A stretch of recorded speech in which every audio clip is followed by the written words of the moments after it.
Hello and welcome to Unexplained Possibilities in case you missed it for September 2017. Unfortunately, it's not too much to report from around the world, but Unexplained Possibilities had a big month. I'm Melvin the Crimson Taurus, and let's jump right into it.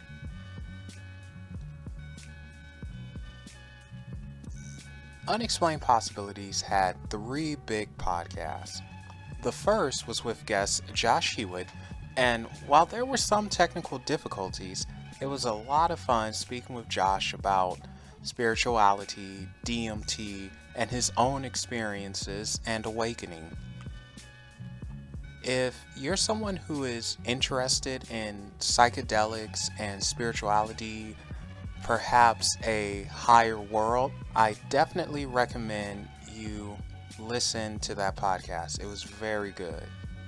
And of course, as usual, the link to that one will be found in the description below, as well as the links to all the podcasts. On the second podcast, we had returning guest Erica from Tarot Wisdom. As many know, when Erica comes on, we dive deep into things that people rarely talk about or even think about. This show was no exception. Erica and I spoke on the old world gods and what we would consider modern day gods, as well as if the gods and goddesses of the past and present are actually a creation of man and not the other way around. So if you want to get your mind blown, definitely give that one a listen. The final show of September, we will see the return of Sean and Eric from Ectovision Paranormal, but they brought team members, Amber and Tom, with them. The team shared what got them into the paranormal field, how they met, and experiences they've had while investigating, as well as experiences away from the field. Most interesting was that we caught a voice on the recording. It was a male's voice, but it didn't belong to me, Eric, Sean, Tom, or Amber. Here's a clip of the voice, and be sure to let us know your thoughts on it in the comment section below. The reason, I don't know if she wants me to share, but I know the reason, and she looked entirely different. Wait, and what? I remember, what's that? Somebody talk. Oh, okay. I didn't want to interrupt anybody. Tom. Oh, okay. I didn't say anything. I'm sorry. I didn't mean to break up the flow here. I just didn't want to interrupt anybody. Wait, And what? Wait, and what? Wait, and what? Wait, and what?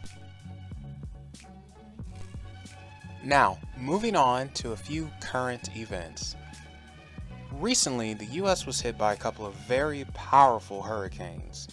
The last one, Hurricane Maria, absolutely pummeled Puerto Rico and the US Virgin Islands, St. Thomas in particular. Speculation is growing more and more that these hurricanes were so strong and devastating because of climate change. While evidence of climate change is continuously growing, there is one question that still remains.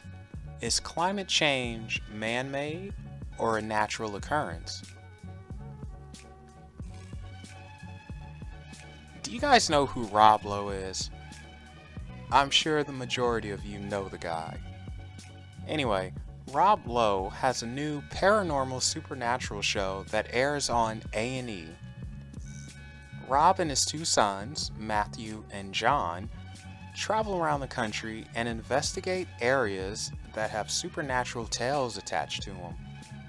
Rob said that he's always had an interest in the paranormal supernatural, and he somehow passed on that interest to his sons. While I haven't watched the show just yet, some experts in the field find it to be a bit of a mockery. But we have to remember that Rob and his sons aren't professional paranormal supernatural investigators, and they're seeking more than just evidence. More than anything, to me, it appears that they're seeking bonding time and doing something that they're all passionate about. So they're probably learning as they go along. If you've seen the show, share your thoughts with us. We'd love to hear them. Finally, we all survived. You might be asking yourselves, survived what? To that, I will answer, the end of the world, or at least the beginning of the end. While the hurricanes that hit and the recent powerful earthquake that hit Mexico might seem somewhat apocalyptic, it's not yet the end of times. According to Christian numerologist David Mead, verses found in Luke 21:25 to 26 are the signs of recent events and signifies the end of the world. He also claimed that the planet Nibiru would appear and pass our planet, causing supreme devastation. This was all to occur Saturday, September 23rd, 2017. As you can see, we're still here 7 days later, and many of you didn't even know the end was at foot. I don't know about you, but I'm feeling pretty lucky as I've survived Y2K, 2012, and Bush. Think I'll go play the lotto. And with that said, this concludes In Case You Missed It for September 2017. Be sure to follow Unexplained Possibilities on Facebook and Twitter, and keep an eye out for October announcements as we're going to be doing something very new and fun. Also, big thank you for helping us reach 100 subscribers. We appreciate every single one of you, and it makes us feel awesome that people are tuning in and catching the show. Thank you all for checking us out, and we'll be seeing you in October.